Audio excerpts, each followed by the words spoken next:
Assalamualaikum warahmatullahi wabarakatuh. Innal hamdalillah nahmaduhu wa nasta'inuhu wa nastaghfiruh wa na'udzu billahi min shururi anfusina wa min sayyiati a'malina. May yahdihillahu fala mudilla lahu wa may yudlil fala hadiya lahu. Asyhadu an la ilaha illallah wahdahu la syarika lah wa asyhadu anna Muhammadan abduhu wa rasuluh sallallahu alaihi wa ala alihi wa sahbihi wa man ittaba'a hudahu ila yaumiddin, amma ba'd. Bapak dan Ibu yang dimuliakan oleh Allah Subhanahu wa taala, alhamdulillah puji dan syukur kita panjatkan kepada Allah Subhanahu wa taala atas segala nikmat yang telah Allah Subhanahu wa taala anugerahkan kepada kita sehingga sampai hari ini, hari ke-7 dari bulan Ramadan, Allah masih memberikan taufik dan hidayahnya kepada kita untuk beribadah kepada Allah. Kita senantiasa mengharap agar Allah Subhanahu wa taala senantiasa menganugerahkan keistiqomahan kepada kita. Amin ya rabbal alamin. Bapak dan Ibu rahimakumullah, sebelum kita masuk ke dalam pembahasan, ada hal yang ingin kami sampaikan berkenaan dengan hadis Nabi SAW yang kita bacakan kemarin, di mana Nabi SAW mengatakan, "Idza maridul abdu aw safar, kutiba lahu mithlu ma kana ya'mal muqiman sahihan." Apabila seorang hamba itu sakit atau dia melakukan safar, maka akan dicatat baginya pahala sebagaimana kebiasaan dia ketika mukim dan ketika dia sehat. Maka ini perlu kita jelaskan lebih lanjut bahwa bukan maksudnya ketika kita sakit dan ketika kita safar itu kita meninggalkan kewajiban. Misalnya ada orang yang sudah rutin sholat, ya, kemudian ketika sakit dia tidak sholat sama sekali. Bukan itu maksudnya. Ya, namanya ibadah yang wajib ini hendaknya tetap dilakukan semampu kita. Ya, walaupun dalam keadaan sakit, sholat itu tetap wajib sesuai dengan kemampuan. Kata Nabi alaihi salatu wasalam, ya, shalli qa'iman fa illam tastati' fa qa'idan fa illam tastati' fa 'ala jamb. Salatlah kalian dalam keadaan berdiri. Kalau kalian tidak mampu salat dalam keadaan berdiri, maka salatlah dalam keadaan duduk. Kalau tidak mampu juga dalam keadaan duduk, maka salatlah kalian dalam keadaan berbaring. Ya. Namun yang kita maksudkan, ya, misalnya seseorang rutin melakukan sholat berjamaah, dia sakit, nggak bisa sholat berjamaah, maka dia tetap akan mendapatkan pahala tersebut. Jadi bukan artinya dia meninggalkan kewajiban, ya, tapi pahala yang akan dia dapatkan ini sama dengan pahala yang akan dia dapatkan ketika dia sehat dan menjalankan ibadah seperti biasa. Baik Bapak dan Ibu yang dimuliakan oleh Allah, insya Allah tema kita di pagi hari ini adalah tentang Ramadan dan keluarga. Di bulan Ramadan, ya, kita menghabiskan banyak waktu bersama keluarga, sehingga penting kiranya bagi kita untuk mengetahui apa yang menjadi tanggung jawab, ya, orang tua atau menjadi tanggung jawab kepala keluarga terhadap keluarga yang dia pimpin. Ada satu ayat yang sering dibacakan oleh para ulama untuk mengingatkan permasalahan ini, yaitu firman Allah Subhanahu wa taala dalam surat At-Tahrim ayat yang ke-6. At-Tahrim ayat yang ke-6 ini adalah ayat yang berbicara tentang tanggung jawab seorang kepala keluarga. Allah Subhanahu wa taala berfirman, "Ya ayyuhalladzina amanu qu anfusakum wa ahlikum naran waquduhan nas wal hijarah 'alaiha malaikatun ghiladun syidad la ya'sunallaha ma amarahum wa yaf'aluna ma yu'marun." Kata Allah Subhanahu wa taala, wahai orang-orang yang beriman, jagalah diri kalian. Allah Subhanahu wa taala tidak berhenti sampai di sini. Jagalah diri kalian dan keluarga kalian dari api neraka. Wa quduhan nas wal hijarah, yang bahan bakarnya adalah manusia dan batu. Kemudian Allah Subhanahu wa taala gambarkan bagaimana dahsyatnya, ya, siksaan yang ada di api di dalam neraka. Ya, bahan bakarnya manusia dan batu. Jadi manusia itu di sana jadi bahan bakar, ya, agar api itu menyala-nyala. Qala 'alaiha malaikatun ghiladun syidad. Yang penjaganya adalah malaikat-malaikat yang kasar, lagi keras. La ya'sunallah ma amarahum, yang tidak pernah mendurhakai Allah ya dari apa yang mereka yang diperintahkan kepadanya, wa yaf'aluna ma yu'marun, dan selalu mengerjakan ya apa yang diperintahkan oleh Allah Subhanahu wa taala. Nah, ayat ini berbicara Bapak dan Ibu yang dimuliakan Allah tentang tanggung jawab seorang kepala keluarga. Ya, selain menjaga dirinya, ya, membuat dirinya selamat dari api neraka, ya, dia juga harus menjaga keluarganya. Jadi kita bisa lihat bahwa tolak ukur kesuksesan itu pada hakikatnya ketika seseorang itu selamat dari api neraka. Inilah tolak ukur kesuksesan yang hakiki. Ya. Di dalam Al-Quran Allah Subhanahu Wa Taala berfirman, "Kullu nafsin dha'iqatul maut wa innama tuwaffawna ujurakum yaumal qiyamah, faman zuhziha 'anil nar wa udkhilal jannah faqad faz." Kata Allah Subhanahu Wa Taala, setiap orang itu pasti akan mendapatkan kematian, ya, menjumpai kematian. Setiap yang bernyawa itu pasti akan menjumpai kematian. Wa innama tuwaffawna ujurakum yaumal qiyamah. Hanya saja pahala-pahala kalian akan dibalas penuh pada hari kiamat nanti. Nah, kemudian Allah menyatakan tentang apa tolak ukur kesuksesan yang hakiki. Faman zuhziha 'anil nar wa udkhilal jannah faqad faz. Ya, barang siapa yang diselamatkan dari api neraka dan dimasukkan ke dalam surga, dia telah mendapatkan kesuksesan, keberuntungan yang hakiki. Jadi ini sebenarnya yang kita cari sebenarnya dalam kehidupan kita, bagaimana nanti di akhirat kita selamat dari azab api neraka dan dimasukkan ke dalam surga. Kemudian bagaimana dengan yang ada di dunia ini, ya, berada di puncak kepemimpinan, harta yang banyak. Kata Allah Subhanahu Wa Taala, wa mal hayatud dunya illa mata'ul ghurur. Adapun kehidupan dunia, dia merupakan kesenangan yang menipu. Jadi tolak ukur kesuksesan kita itu adalah ketika nanti di akhirat kita selamat dari api neraka dan Allah masukkan ke dalam surga. Dan ini tugas kita, bukan hanya kita saja yang selamat, tapi juga apa? Keluarga kita. Nah, mari kita simak bagaimana tafsiran dari para ulama, ya, ulama ussalaf tentang ayat ini. Al-Imam Ibnu Katsir rahimahullahu taala dalam tafsirnya, beliau membawakan beberapa aqwal, ya, beberapa ucapan para ulama. Beliau mengatakan, ya, dari Ali bin Abi Thalib radhiyallahu anhu, ya, ketika menafsirkan firman Allah, "Qu anfusakum wa ahlikum naran", yaqul ay allimu adibuhum wa allimuhum. Ya. Adibuhum ini kalau kita terjemahkan ajari mereka adab. Tapi ini lebih kepada mendisiplinkan mereka. Jadi anak tuh jangan dibiarkan centang perenang kesana kemari, enggak, tapi disiplinkan. Ya, dibuat dia beretika. Wa 'allimuhum, dan demikian juga ajari mereka. Kata para ulama, ajari mereka di sini maksudnya ajari mereka ilmu agama. Ya, jangan sampai anak-anak kita kosong dari ilmu agama. Inilah perkara yang paling terpenting. Jadi dari ucapan Ali bin Abi Thalib ini kita bisa melihat bahwa upaya penjagaan seorang kepala keluarga adalah dengan, ya, mendisiplinkan anak-anaknya, demikian juga mengajarkan kepada mereka ilmu agama. Hal-hal yang wajib untuk diketahui oleh anak, ya, ini hendaknya ditanamkan sejak dini. Ya, seperti tentang kewajiban dia, rukun Islam, rukun iman, ya. Ini anak-anak kita harus tahu. Jangan sampai, ya, seperti ada video yang sempat viral, Bapak dan Ibu yang dimuliakan Allah. Anak usia SMA pakai jilbab ditanya, coba sebutin rukun Islam, nggak bisa. Coba sebutin rukun iman, nggak tahu. Nah, ini hal-hal yang paling prinsipil. Ya, kewajiban untuk mentauhidkan Allah, kewajiban menjaga sholat, demikian kewajiban berpuasa. Ini anak-anak kita harus paham. Ya, jangan sampai mereka tidak mengetahuinya. Apalagi di masa-masa sekarang, Bapak dan Ibu. Ya, ancaman yang yang ada di hadapan anak-anak kita ini lebih berat daripada masa-masa kami dan juga masa-masa Bapak dan Ibu.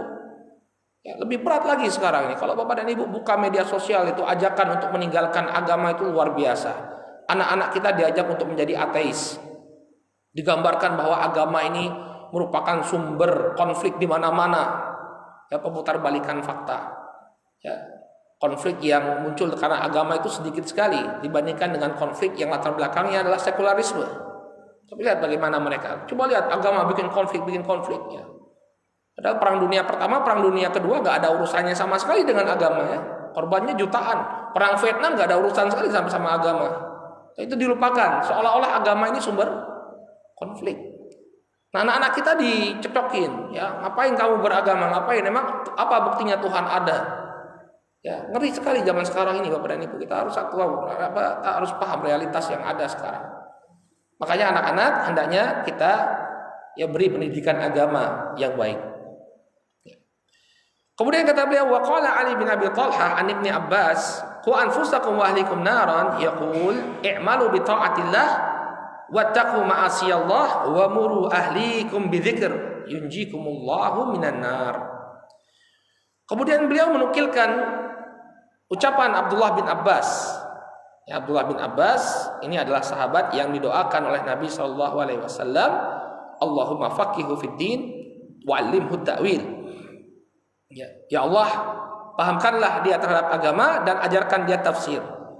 Nah, Abdullah bin Abbas mengatakan tentang tafsir ayat ini, kata beliau, i'malu bi ta'atillah wattaqu ma'asiyallah. Jagalah diri kalian dan keluarga kalian dari api neraka dengan cara hendaknya kalian ya melakukan ketaatan kepada Allah dan menjauhi kemaksiatan kepada Allah. Jadi dia orang tua ketika dia ingin menjaga dirinya dan keluarganya, dia harus bisa menjadi contoh. Ya, kepala keluarga harus berada di menjadi lokomotif ya, yang memberikan contoh kepada keluarganya. Ya, jadi jangan kemudian dia memerintahkan anak-anaknya untuk baik, tapi dia sendiri tidak melakukan kebaikan tersebut. Dalam Al-Quran Allah Subhanahu Wa Taala berfirman, Ya ayyuhalladzina amanu lima taqulu ma la taf'alun kabura maqtan indallah an taqulu ma la taf'alun. Wahai orang-orang yang beriman, mengapa kalian mengatakan apa yang kalian sendiri tidak kerjakan? Amat besar kemurkaan di sisi Allah Subhanahu wa taala ya kalian mengatakan apa yang tidak kalian lakukan. Ya. Jadi orang tua hendaknya dia menjadi contoh. Ya, i'malu bi ta'atillah wattaqu ma'asiyallah. Ya. Hendaknya kalian mengamalkan ketaatan kepada Allah dan menjauhi kemaksiatan kepada Allah. Wa muru ahlikum bidzikr, dan perintahkanlah keluarga kalian untuk senantiasa mengingat Allah Subhanahu wa taala ya. Artinya dimanapun kita berada kita harus ingat kepada Allah. Ya, jangan kemudian melakukan kemaksiatan seolah-olah Allah ya tidak melihat apa yang kita lakukan. Jadi kita tanamkan kepada anak-anak kita dimanapun kamu berada, yakinlah bahwa Allah itu senantiasa mengawasi dirimu. Bapak dan Ibu mungkin tidak bisa senantiasa mengawasi dirimu, tapi ingat Allah Subhanahu wa taala tidak pernah lepas pengawasannya. Dengan demikian yunjikumullahu minan nar ya.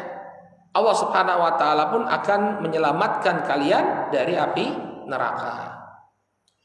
Wa qala Mujahid, kemudian beliau menukilkan ucapan Mujahid, qu anfusakum wa ahlikum naran ittaqullah wa ausu ahlikum bitaqwallah. Kata Imam Mujahid, salah seorang tabi'i, beliau mengatakan, ya, jagalah diri kalian dan keluarga kalian dari api neraka, yaitu hendaknya kalian bertakwa dan juga senantiasa mewasiatkan ketakwaan ini kepada keluarga kalian. Ya, ittaqillah haitsu ma kunt. Ya, kita sampaikan kepada anak kita, ingatkan kepada anak kita, nak, bertakwalah engkau kepada Allah dimanapun engkau berada. Ya. Dimanapun kau berada, ya, bertakwalah kepada Allah. Jangan kemudian mengira bisa lepas dari pengawasannya Allah Subhanahu wa taala. Kemudian yang terakhir, beliau nukilkan dari Al-Imam Qatadah, beliau juga salah seorang ulama dari kalangan tabi'in. Beliau mengatakan ya'muruhum bi ta'atillah. Kepala keluarga itu hendaknya memerintahkan keluarganya untuk mentaati Allah. Ya. Jadi dia perintahkan keluarganya untuk sholat, untuk puasa, menunaikan kewajiban-kewajiban.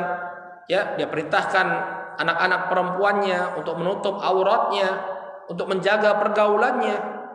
Ya. Ya, orang tua harus memperhatikan betul ya. Jangan bosan untuk menyampaikan hal tersebut karena memang itu tugas kita. Itu tugas kita yang nanti akan dimintai pertanggungjawaban oleh Allah Subhanahu wa taala. Dalam hadis Abdullah bin Umar, Nabi Shallallahu alaihi wasallam mengatakan, "Kullukum ra'in wa kullukum mas'ulun an ra'iyatih." Setiap kalian adalah pemimpin dan setiap pemimpin akan dimintai pertanggungjawabannya, akan ditanya oleh Allah Subhanahu wa taala. Jadi Al-Imam Qatadah mengatakan kepala keluarga itu hendaknya memerintahkan keluarganya untuk taat kepada Allah. Wa yanhahum an maksiatillah, dan melarang mereka dari berbuat maksiat kepada Allah. Jadi kalau anak-anaknya itu terjatuh pada kemaksiatan kepada Allah Subhanahu wa taala, jangan dibiarkan. Ya, anaknya bergaul bebas, itu jangan dibiarkan. Tugas orang tua untuk melarang. Ya, Bapak dan Ibu mungkin pernah membaca tulisan ya tentang fenomena yang terjadi sekarang. Ya, orang tua yang masya Allah ya, bapaknya aktivis keagamaan, ya, ibunya juga berkerudung. Tapi satu hal yang memprihatinkan, dia harus menghadiri pemberkatan nikah anaknya. Jadi anaknya murtad karena pernikahan. Ya, kadang hadir di gereja itu ya. Bapaknya masya Allah seorang aktivis masjid, ibunya berkerudung. Tapi ya itu tadi, karena kurang pengawasan kepada anak, anaknya salah bergaul, nikah sama orang Nasrani. Dan ini memang suatu hal yang terjadi, fakta. Saya alami beberapa ini, ada tetangga, orang cerita, ya, saya itu dapat undangan, ada tetangga yang bilang saya itu dapat undangan. Tapi kok ini bapaknya saya tahu ini aktivis, ya aktivis Islam, tapi undangannya ini kok pemberkatan, bukan akad nikah, murtad anaknya. Ya, maka hati-hati, jaga betul anak-anak kita. Ya, jangan sampai mereka bergaul bebas, karena memang begitu caranya, metodologinya untuk memurtadkan lewat pernikahan. Ya, naudzubillah. Maka di sini beliau mengingatkan, Qatadah mengingatkan, hendaknya dia memerintahkan anaknya untuk taat kepada Allah dan melarang mereka dari berbuat maksiat. Maksiat ini akan semakin, ya, kalau kita nggak larang anak-anak kita dari berbuat maksiat, dia akan semakin parah, semakin parah, semakin parah. Terutama masalah pergaulan. Ya. Wa an yaquma alaihim bi amrillah wa ya'muruhum bihi wa yusa'iduhum alaih. Dan hendaknya ketika dia mengatur keluarganya, dia mengatur keluarganya sesuai dengan syariat Allah Subhanahu wa taala. Wa yusa'iduhum alaih, dan membantu keluarganya, yakni membantu anak-anaknya untuk melakukan ketaatan kepada Allah. Misalnya, ya, kita nggak bisa ngajar anak kita ngaji, nggak punya kemampuan misalnya. Padahal idealnya memang orang tua yang mengajarkan anaknya ngaji dan sholat, agar pahala itu nggak kemana-mana, pahalanya kembali kepada orang tua. Tapi kalau misalnya dia nggak mampu, dia carikan guru untuk mengajari anak-anaknya. Ya, dia sekolahkan anak-anaknya di sekolah yang Islam, yang Islami, yang benar-benar mengajarkan akidah yang benar kepada anak-anak. Ini namanya memfasilitasi. Fa idza ra'aita lillahi ma'siyatan qada'tahum anha wa zajartahum anha. Apabila engkau melihat, ya, keluargamu, anak-anakmu melakukan maksiat kepada Allah, maka cegahlah dia. Tuh, cegahlah. Jadi jangan dibiarkan anaknya melakukan kemaksiatan. Sebagian orang tua mengatakan, "Enggak apa-apalah, sudah dewasa, biarkan dia memilih jalannya sendiri." Enggak bisa. Kita sebagai orang tua yang akan ditanya nanti kepada Allah Subhanahu wa taala. Kalau tidak berusaha menghalangi anak-anak itu dari berbuat maksiat kepada Allah Subhanahu wa taala. Wa zajartahum anha, dan hendaknya engkau larang, ya, mereka dari berbuat maksiat. Ya. Oleh karena itu Bapak dan Ibu yang dimuliakan oleh Allah, ya, mumpung anak-anak itu masih kecil, masih mudah dibentuk, hendaknya kita didik dengan nilai-nilai keislaman sejak dini. Makanya untuk masalah sholat dan puasa, ya, itu dibiasakan pada anak-anak dari kecil. Ya, kata Nabi sallallahu alaihi wasallam, "Muru auladakum bis-shalah wa hum abna'us saba' wadribuhum 'alaiha wa hum abna'ul ashar." Ya, perintahkanlah anak-anak kalian untuk sholat ketika mereka berusia 7 tahun. Ya, jadi 7 tahun itu sudah diperintahkan untuk sholat. Kalau misalnya kurang dari itu dia mau sholat, alhamdulillah. Tapi yang ditekankan dalam syariat ketika usianya itu 7 tahun.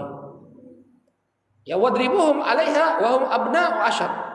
Dan pukullah mereka ketika tidak mau sholat, ya, di saat mereka berusia 10 tahun. Boleh untuk kemudian memukul anak kita kalau tidak sholat. Kalau misalnya sudah tidak bisa lagi dibilangin, nggak bisa lagi nasihatin, itu boleh dengan pukulan. Tapi setelah pembiasaan, ya. Jadi bukan ujuk-ujuk mukul, enggak. Karena kan Nabi itu kan merintahkannya mulai usia 7 tahun. Kemudian baru dipukul 10 tahun, berarti ada 3 tahun pembiasaan. Kalau sudah lewati masa pembiasaan ini masih dia melakukan sholat, boleh bagi orang tua untuk memukul. Demikian juga dikiaskan dengan puasa. Puasa juga demikian. Anak-anak kita hendaknya dilatih untuk berpuasa ketika mereka sudah berusia 7 tahun. Ya, ketika menjelang balik usia 10 tahun, boleh bagi orang tua untuk memberikan pukulan kalau dia tidak mau berpuasa. Inilah Bapak dan Ibu yang dimuliakan oleh Allah, ya, gambaran bagi kita semua tentang pentingnya atau besarnya tanggung jawab seorang kepala keluarga terhadap anak dan istrinya, ya. Dan ingat tadi sebagaimana yang kita sampaikan hadis Abdullah bin Umar radhiyallahu taala anhuma, kullukum ra'in wa kullukum mas'ulun an ra'iyatihi. Ini harus benar-benar kita tanamkan dalam hati kita. Saya kalau dengar hadis ini takut sekali, Pak. Gimana nanti kalau kita nggak bisa mempertanggungjawabkan kepemimpinan kita sebagai kepala keluarga di hadapan Allah? Apa uzur yang akan kita berikan? Ya, kullukum ra'in wa kullukum mas'ulun an ra'iyatihi.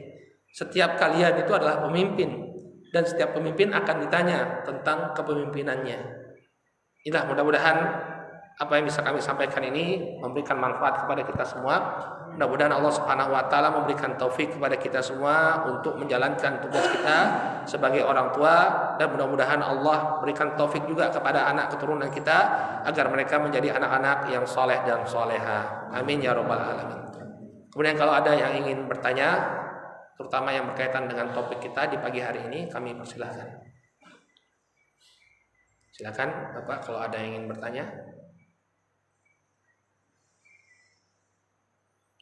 Kalau tidak ada, maka kita cukupkan sampai di sini. Subhanakallahumma wa bihamdika asyhadu an la ilaha illa anta astaghfiruka wa atubu ilaik. Billahi taufiq wal hidayah. Wassalamualaikum warahmatullahi wabarakatuh.